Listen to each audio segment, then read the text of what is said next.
Hi guys! మన దేశంలో కులమత భేదాలు లేకుండా జరుపుకునే పండుగ ఏదైనా ఉంది అంటే అది కేవలం మొహర్రం పండుగ. దీన్ని కొందరు పీర్ల పండుగ అని కూడా పిలుస్తారు. ప్రతి సంవత్సరం మొహర్రం వచ్చినప్పుడు మన ఊర్లో ఊరేగింపులు, తప్పెట్ల శబ్దాలు, ప్రార్థనలు చూస్తూ ఉంటాం. చాలామంది దీనిని ఒక పండుగగా భావిస్తారు. కానీ నిజానికి మాత్రం మొహర్రం ఆనందంగా జరుపుకునే పండుగ కాదు. అసలు మొహర్రం అంటే ఏమిటి? ఎందుకు ఈ నెల ముస్లింలకు అంత పవిత్రమైనది? కర్బాలా యుద్ధం అంటే ఏమిటి? ఇమాం హుసైన్ ఎవరు? అశురా రోజున ఏమి జరిగింది? ఈ వీడియోలో మొహర్రం చరిత్రను, దాని ప్రాముఖ్యతను, ప్రపంచవ్యాప్తంగా దీన్ని ఎలా పాటిస్తారో పూర్తి వివరంగా తెలుసుకుందాం. చాప్టర్ 1. మొహర్రం అంటే ఏమిటి? మొహర్రం అనేది ఇస్లామిక్ చంద్ర క్యాలెండర్లో మొదటి నెల. అంటే ఇది ఇస్లామిక్ నూతన సంవత్సరానికి ప్రారంభం. మొహర్రం అనే పదానికి పవిత్రమైనది లేదా నిషేధించబడినది అనే అర్థం వస్తుంది. ఇస్లాంలో మొత్తం 4 పవిత్ర నెలలు ఉన్నాయి. ఈ నెలల్లో యుద్ధాలు చేయకూడదని పురాతన కాలం నుంచి ఒక సంప్రదాయం ఉండేది. ఈ నెలలో ముస్లింలు ప్రార్థనలు, దాన ధర్మాలు చేస్తూ గడుపుతారు. అయితే మొహర్రం నెలలో 10వ రోజు అశురా అంటారు. ఈ రోజుకే అత్యంత ప్రత్యేకమైన చారిత్రక ప్రాముఖ్యత ఉంది. చాప్టర్ 2. కర్బాలా యుద్ధం వెనుక ఉన్న కథ. ఇప్పుడు మనం దాదాపు 1400 సంవత్సరాల వెనక్కి వెళ్దాం. ప్రవక్త మహమ్మద్ గారి మరణం తర్వాత ముస్లిం సమాజంలో నాయకత్వంపై విభేదాలు ఏర్పడ్డాయి.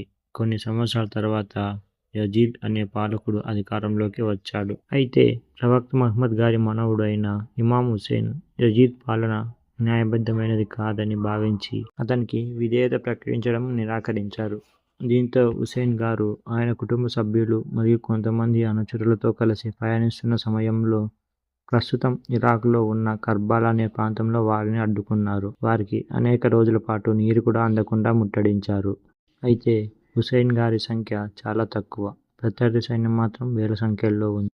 680వ సంవత్సరంలో మొహర్రం నెల 10వ రోజున జరిగిన యుద్ధంలో ఇమాం హుసేన్, ఆయన కుటుంబ సభ్యులు మరియు సహచరుల్లో చాలామంది మరణించారు. ఈ సంఘటనను కర్బాలా విషాదంగా గుర్తిస్తారు. ప్రపంచవ్యాప్తంగా కోట్లాది మంది ముస్లింలు, ముఖ్యంగా షియా ముస్లింలు ఈ రోజును శోక దినంగా పాటిస్తారు.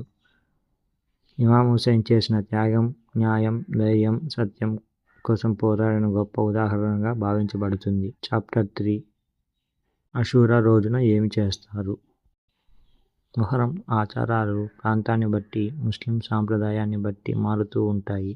షియా ముస్లింలు కర్బాలా ఘటనను గుర్తు చేసుకుంటూ శోక సభలు నిర్వహిస్తారు. ఇమాం హుసేన్ త్యాగాన్ని వివరిస్తూ ప్రసంగాలు, కవితలు, మతపరమైన గీతాలు వినిపిస్తారు. కొన్ని ప్రాంతాల్లో తప్పెట్ల శబ్దాలతో ఊరేగింపులు నిర్వహిస్తారు. మరోవైపు చాలామంది సున్నీ ముస్లింలు అశురా రోజున స్వచ్ఛందంగా ఉపవాసం పాటిస్తారు.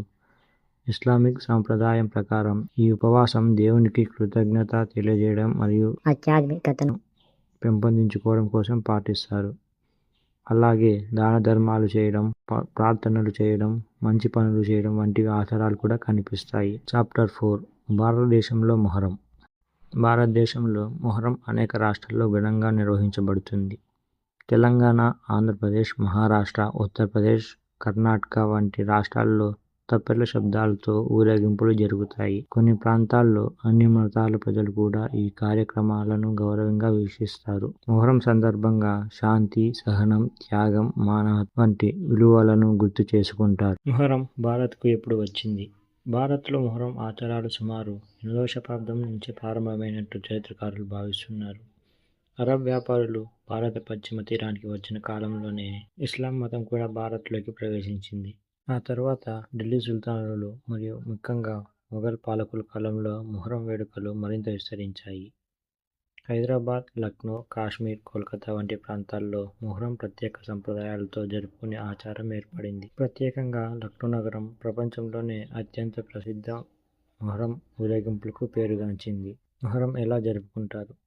మొహర్రం సందర్భంగా అనేక మంది నల్లటి దుస్తులు ధరించి దుఃఖాన్ని వ్యక్తం చేశారు. మసీదులు మరియు ఇమాంబారాల్లో ప్రత్యేక ప్రార్థనలు నిర్వహిస్తారు. ఇమాం హుసైన్ జీవిత చరిత్ర, ఆయన చేసిన త్యాగం గురించి ప్రసంగాలు జరుగుతాయి. చాలా ప్రాంతాల్లో తాజియా అనే అలంకరించిన ప్రతిష్టాత్మక నిర్మాణాలను తయారు చేసి ఊరేగింపుకు తీసుకెళ్తారు. కొన్ని ప్రాంతాల్లో భక్తులు ఉచితంగా నీరు, షర్బత్, ఆహారం పంపిణీ చేస్తారు. కర్బాలా యుద్ధంలో నీటి కొరత గుర్తు చేసుకుని ఈ సేవా కార్యక్రమాలు నిర్వహిస్తారు. కొన్ని షియా సంప్రదాయాల్లో భక్తులు తమ దుఃఖాన్ని వ్యక్తం చేయడానికి ఛాతీని చేతులతో కొట్టుకోవడం వంటి ఆచారాలు పాటిస్తారు. అయితే ఈ ఆచారాలను అన్ని ముస్లింలు పాటించరు. ప్రాంతానుసారం, సంప్రదాయానుసారం మారుతూ ఉంటాయి. హిందువులు కూడా పాల్గొంటారా? భారత్లో కొన్ని ప్రాంతాల్లో మత సామరస్యాన్ని ప్రతీకగా హిందువులు కూడా తాజియా ఊరేగింపుల్లో పాల్గొంటారు. కొన్ని గ్రామాల్లో అన్ని మతాల ప్రజలు కలిసి మొహరం కార్యక్రమాలను నిర్వహించడం ఇప్పటికీ కనిపిస్తుంది. ఇది భారతదేశంలో విభిన్న సంస్కృతుల కలయికకు ఒక ఉదాహరణగా చెప్పవచ్చు. మొహరం నుంచి నేర్చుకోవాల్సిన సందేశం. మొహరం మనకు ఒక గొప్ప సందేశాన్ని ఇస్తుంది. అన్యాయానికి ఎదురు నిలవాలి, సత్యం కోసం ఎలాంటి త్యాగానికైనా సిద్ధంగా ఉండాలి, నిజాయితీ ఎప్పుడూ వదలకూడదు. ఇమాం హుసేన్ జీవితం ఈ విలువలకు శాశ్వత ఉదాహరణగా నిలిచింది. ముగింపు. మొహరం అనేది కేవలం ఇస్లామిక్ నూతన సంవత్సరం ప్రారంభం మాత్రమే కాదు. ఇది న్యాయం కోసం, సత్యం కోసం, ధర్మం కోసం చేసిన త్యాగానికి గుర్తు చేసే పవిత్రమైన నెల. వాళ్ళ కథ మనకు ఒక గొప్ప సందేశాన్ని ఇస్తుంది. పరిస్థితులు ఎంత కష్టమైనా సత్యం, న్యాయం కోసం నిలబడాలని. ఈ వీడియో మీకు ఉపయోగపడితే లైక్ చేయండి, మీ స్నేహితులతో కలిసి షేర్ చేయండి. ఇలాంటి చరిత్ర మరియు ఆసక్తికరమైన విషయాల కోసం మా ఛానల్ని సబ్స్క్రైబ్ చేసుకోండి. ధన్యవాదాలు. మళ్ళీ మరో ఆసక్తికరమైన వీడియోలో కలుద్దాం.